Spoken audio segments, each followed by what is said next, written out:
Lovely lamb chops, I hope we're all doing well today. So, today I have for you a Cloudrest run. I don't even remember how well this went, / how many wipes we had. If it's the correct one that I'm thinking of, we only had like one wipe, and of course my teaching runs go a bit slower than normal runs might. They've definitely started getting better though, the groups that I do with. They are learning and just generally growing. It's like having a little family and watching the small little children grow up to be successful. Well, I won't say successful yet, but academic achievers at the very least. So we start, at least in my personal preference, this is how I've always been told, we start by going to the left to deal with the first boss. Now you'll have 3 mini bosses and then the big final boss. If you want to make it into a +1, +2 or +3 to get higher level rewards, higher level jewellery, or higher chances at higher level jewellery or rewards, you would of course go up in that kind of order. So +1 will be slightly better drops.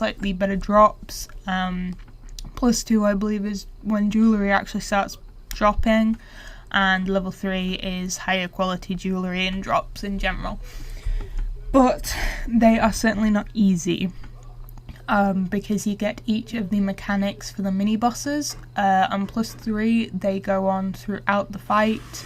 I have yet to complete a +3 because of that fact, but I've done +2 before, which was difficult, but once we got through it, it didn't feel so bad. So normally on the pluses, if you're doing like a +1 or +2, you'd pick the easiest mechanics. This first boss is by far the easiest mechanic. It is called Hoarfrost. And what Hoarfrost does is it will stun a random player and freeze them. It'll do a bit of damage over time. I'm assuming like if you were to do it on vet, it'd do a hell of a lot more damage. It might not be as nice, but it's a synergy. You synergize it if you've got it. You try to keep it within the group so that it can be easily synergized. And once it is synergized 3 times, it's gone until the next time it comes in. So it's quite easy to keep a track on, but you have to make sure that you're sticking reasonably close to your group so that you can easily pass it on to somebody else. Now, for each of these mini bosses and throughout any fight, the order of attack, you'll see those big tentacles, the crab thing to the right of the right hand side one, and then the 2-legged things, and then the diddy things. The tentacles are called creepers. They are the most dangerous, quote unquote, because they will basically paralyze you and make it so you can't move, and of course they make you waste a lot of stamina and stuff, and they can attack multiple people at once. So say if a boss is moving or doing an attack, or a monstrosity, which is the big crab things, is going to bite you, and all of a sudden you're out of stamina because you've been caught by the creepers a couple times, you're dead. Next is the monstrosities, which primarily should be the tank's main focus whilst the bosses aren't doing anything. When the bosses are up, it becomes the off-tank's duty to keep an eye on them, if you've got an off-tank. If not, then your main tank's got a lot of work behind them. But they do a lot of damage. They can kill a squishy tank or a tank if they're not blocking, and they can one-shot just about any DDs or healers unless you've got like some extreme build. The key to those is just, as I say, making sure your tanks have all of them, because if even one goes out into the group, they are very quick to do their attacks. They're noticeable because it is a heavy attack, but of course we all know what it's like in the middle of a fight. You're not really paying attention to if anything's aggroed on you. You think the tanks have got everything, and that can be a huge mistake sometimes, especially when it's a one-shot mechanic like the monstrosities have. These bosses are really easy. and I kind of want to like speed it up just so you can see how easy it is. Now unfortunately I'm on a healer. It would be better if I was on a DD, but I can never seem to actually get myself on a DD slot on Cloudrest. I'm always on a healer or a tank, and it's a pain in the arse because it means I really can't show you one of the important mechanics. Well, it's only important for the last boss, but there will be a portal that spawns periodically throughout every single fight. For these mini ones, you can either send a super strong single DD down, but normally I'd say 2 DDs will keep you covered. And then you'll have a third DD or possibly one of your healers, depending on how you're feeling, running around and collecting shards. Then, yeah, so you can see I had someone offer to go portals, and then I picked a random person out to explain portals. Tanks don't need to worry about it until the final boss. Healers don't need to worry about it at all. You normally won't have a healer go down unless you've only got one tank, and even then sometimes you won't have the healer go down at all. So healers, you've kind of got it easy on this one. You don't have to worry about that mechanic unless you're the one collecting the shards. I think I show what the shards look like around, but oh my god, why is there so much talking? I'm assuming I was re-explaining one of the mechanics to somebody, because I know that I talk a lot, but fuck me. Anyway, yeah, so the 2 on these smaller mini boss portals, you'll send 2 DDs down. They will have some large floating, like, I think they're purple, really big crystals. You can't really miss them. They don't have too much health. They have enough that you need a good bit of DPS to take them down, but honestly, if you've got that good DPS, then they should just be like a 10-second.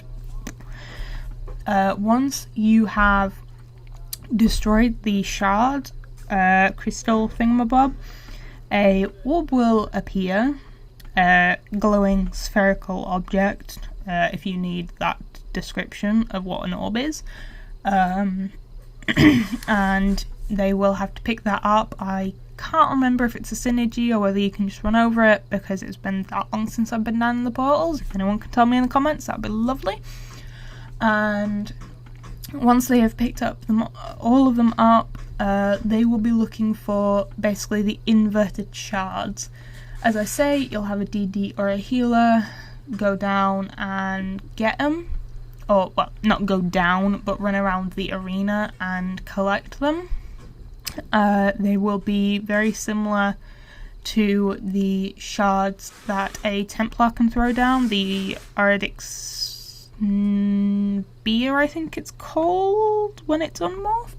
Anyway, it'll be like a Templar shard, but a lot brighter. They really couldn't have made it much more obvious unless they made it shoot a giant beam up into the sky. It can be one of those things if you're not sure what you're looking for, because they don't spawn in set places. Oh my god. It's easily mistaken, especially when you do have a few Templars throwing their spears around.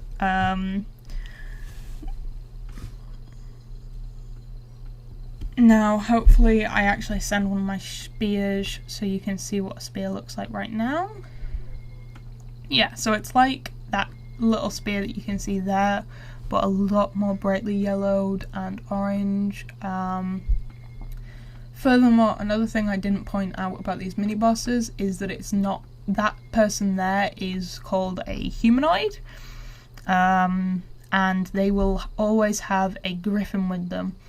The griffins will fly up periodically, so you'll either have one tank take both and the off tank for whatever, or you'll have one tank take the humanoid, one tank take the griffin. You want to make sure that reality, you want the humanoid a little bit out the way of the griffin, because you want everyone to be stacked on the griffin's tail,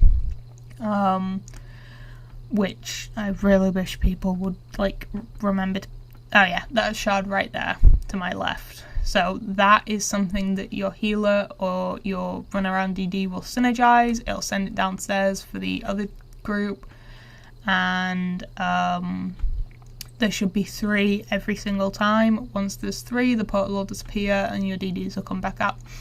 But one thing that people either seem to lose track of or get distracted about is stacking up on the griffin or the main boss's tail.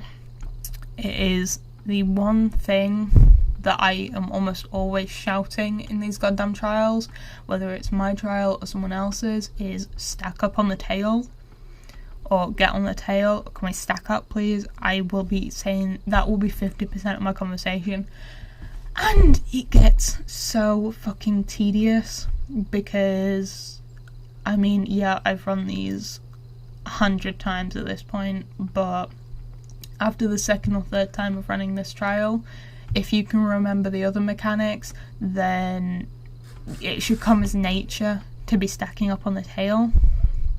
And I get that the griffin does move around a lot, but the tank will keep it in one spot. Everybody spreading out like this, not only does it make the healer's job difficult, and I'm not sure whether I was solo healing or not on this one.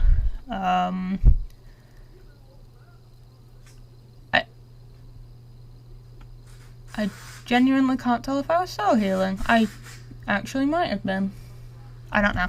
Anyway, especially when you've got a solo healer, it makes their life hell because, well, heals only reach so far. There is a certain proximity to heals. Certain ones only have big radiuses. Certain ones will only work if there is so many people around, or, you know, that kind of thing. And everybody running around and stuff, it makes it so infuriating. And on top of that, people running around, they get in the way of the tanks as well. They can get in the way of other DDs. They can distract the runner DD from finding their shards because of all the blue and stuff running around. If you are doing this trial, stay stacked up. Unless you have to actually move, don't run away. Especially for the next mechanic, I see so many people running away and splitting up and not staying stacked up, and then they die. And then they're like, well, why the fuck did I die? And it's like, I explained the mechanic to you, and it gets really infuriating. Honestly, I hate doing Cloudrest and I hate doing Cloudrest as a healer, especially because it seems to be half the fucking conversation. So, next boss's mechanic is quite simple. It is, if you've done the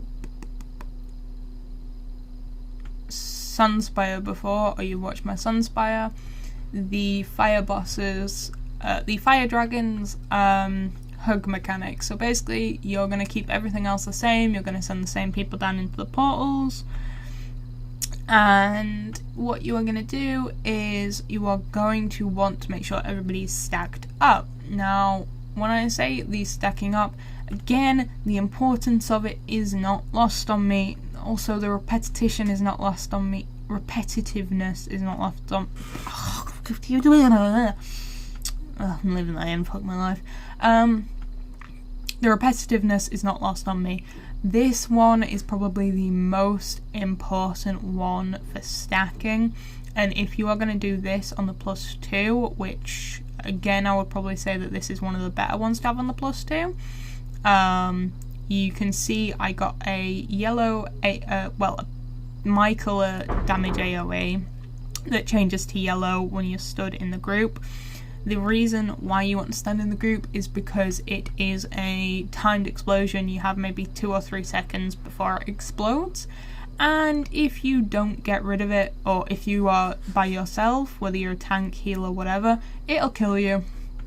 There is no way around it. If you don't have somebody in, at least one other person, I think in vet you may actually need more people in it, so like it might be that you have to have a healer next to the tank and stuff like that to make sure that they aren't, you know, getting too much excess damage from that.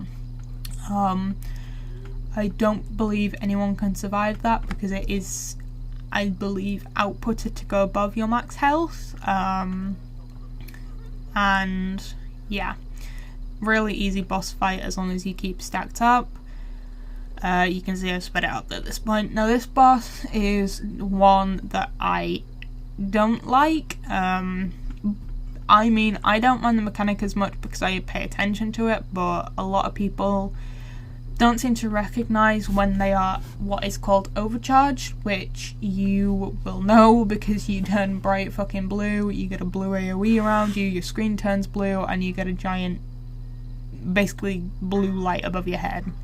And when that happens, you have to switch bars for at least 10 seconds. Now, if you have to count that out on your fingers, say it out loud, whisper out in your breath, whatever, just make sure there's that overcharge. So that was, both of those people were paying attention. No, they weren't. One of them died.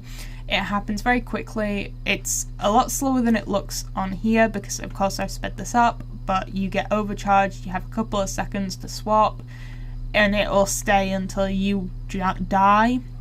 However, that isn't normally the main problem. The main problem is that when you get overcharged, you are actually doing damage to other people around the group as well. And of course, we all know how that goes. You stack up 1 bit of damage, you're fine. You stack up 2 bits of damage, you're not so good. You stack up 3 bits of damage, and you're almost guaranteed a wipe. It can cause a lot of problems, especially if you choose to do it on the +2, or if you are like a main 1 bar person. If you're doing this on +3, I would advise having a little bit of both your attack and heals or debuffs or whatever on both bars. That way you can switch between them. So you saw there my my character got an AoE around her quickly. That was the blue big warning for if you're in third person. In first person you get that and your screen starts sparkling blue like you're electrified. Yeah. In reality, the DPS that you would be looking for to go onto +2 or +3 would be doing this without having to send anyone into those portals, and being able to still manage it without wiping and dying a lot and stuff.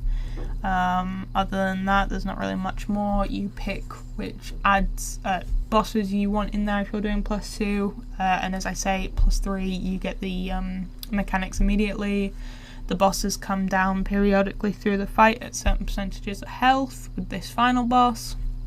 And yeah, so this final boss, the portal mechanic, is mandatory, otherwise you will write the group.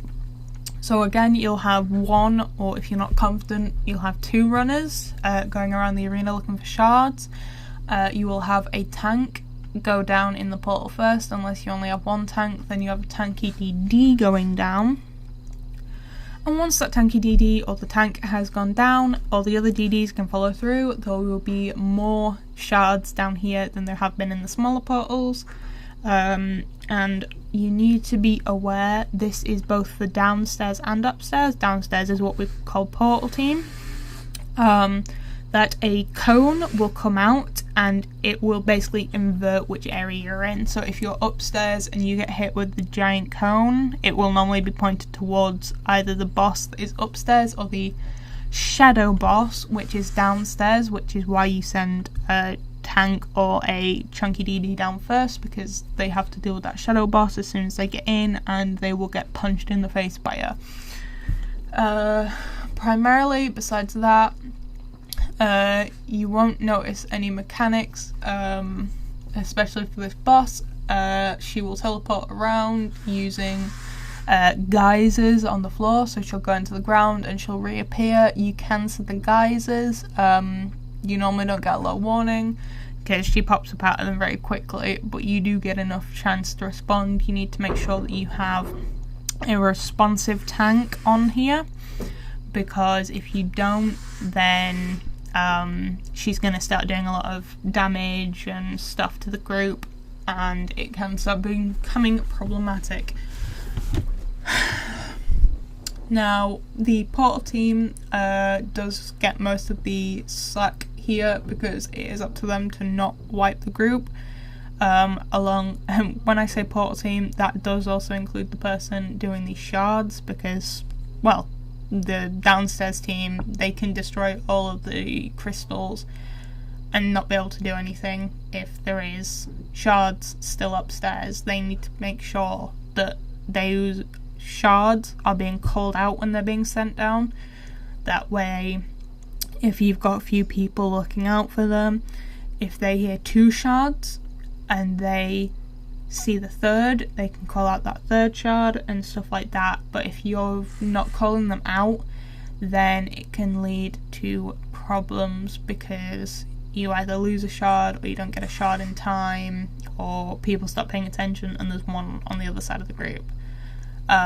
This is why I always say for people to be observant in trials.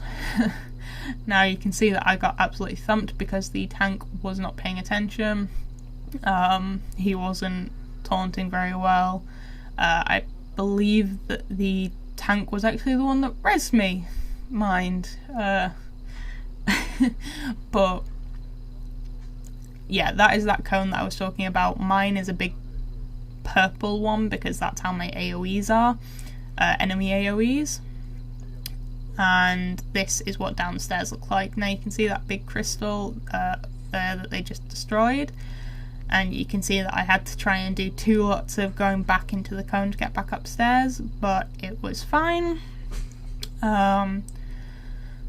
The group's DPS was actually really good for this run. I know that this is sped up, but I think, you know, it's only like 2.7 sped up. So again, throughout the fight, you want to make sure that you are destroying those tentacles as they pop up. They will pop up at certain percents of health. I think one is at around 40%, one is at around 20%, and then you get that one at 11, and then you'll get another one when you kill her and fight these shadows. Now, she was not interrupted, which is why I got sent into the air. At this point you can see that we're struggling because there are a lot of ads running around everywhere. And then we managed to get it back under control, so just make sure when that portal is open, ads are getting focused, otherwise you'll end up with them whilst you're dealing with the final boss fight, and considering that you're meant to stay stationary during that final boss fight, it's not a good thing. Now, the portal team, once you get her down to like her last 10% or so, if you're burning her well, if that portal opens back up, I would recommend not going back down, because by the time you'd gone back down, you'd be wasting DD, wasting damage. Again, you want to make sure that the boss is turned away from the group. As you saw, she was being turned to the outside the entire fight, and everyone was actually stacked on her tail really well, with a lot of reminders. And once her shadow spawns in, you loot her corpse once you kill her. It's a simple enough trial, it is really easy, really sweet, blah blah blah blah. And then, of course, you want to make sure that you pick up that quest, otherwise you have to do that fight solo when you realise. It's another one of them ones where you can't collect the quest on another day. You can't come back and collect it. You've got to get it whilst you're there, otherwise, otherwise you're buggered. But other than that, I hope you enjoyed this video. If you did, make sure to leave a like so that I know. And I will see you next time. Bye!